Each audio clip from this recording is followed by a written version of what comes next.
L'âge de Philadelphie. La porte ouverte que personne ne peut fermer.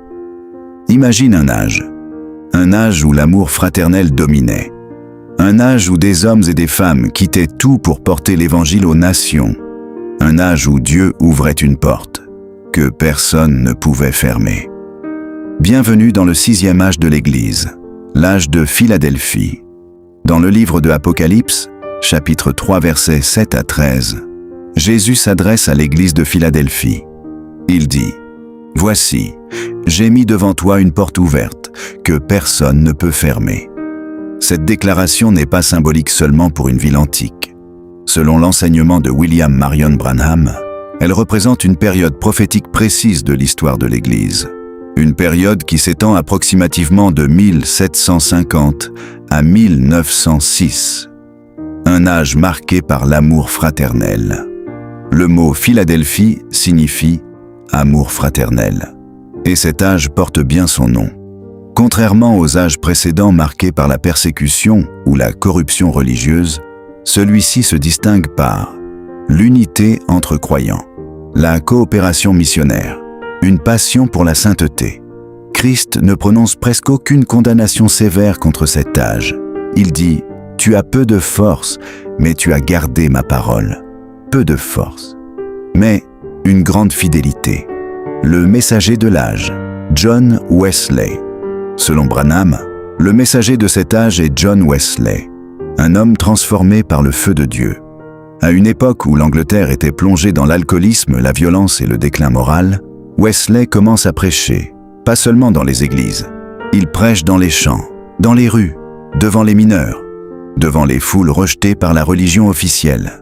Son message, la sanctification, la sainteté pratique, une vie transformée.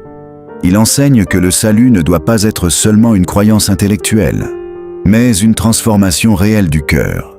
Son ministère donnera naissance au mouvement qui deviendra la Methodist Church. Et ce réveil ne restera pas en Angleterre. L'explosion missionnaire. L'âge de Philadelphie est l'âge des missions mondiales. Pour la première fois dans l'histoire, l'Évangile est organisé pour être envoyé systématiquement aux nations.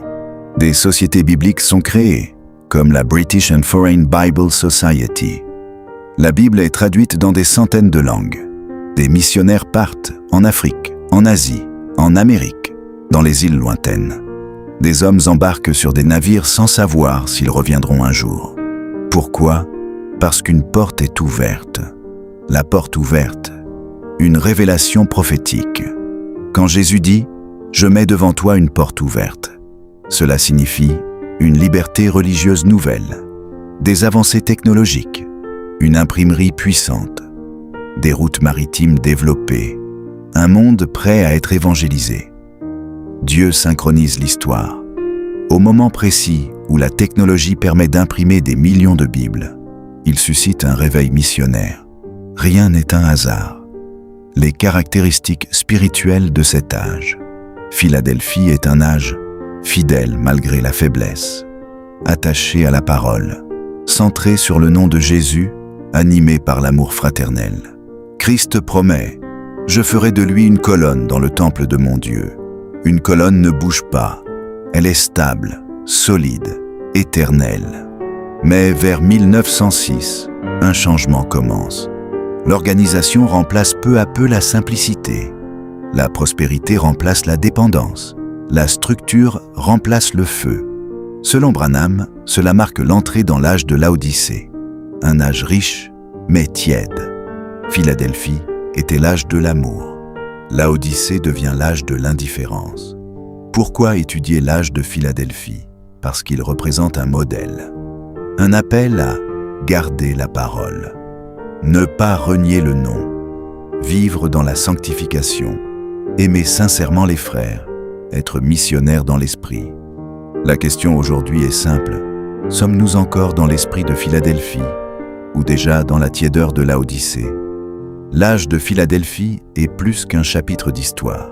C'est un rappel. Dieu ouvre des portes, mais encore faut-il les franchir.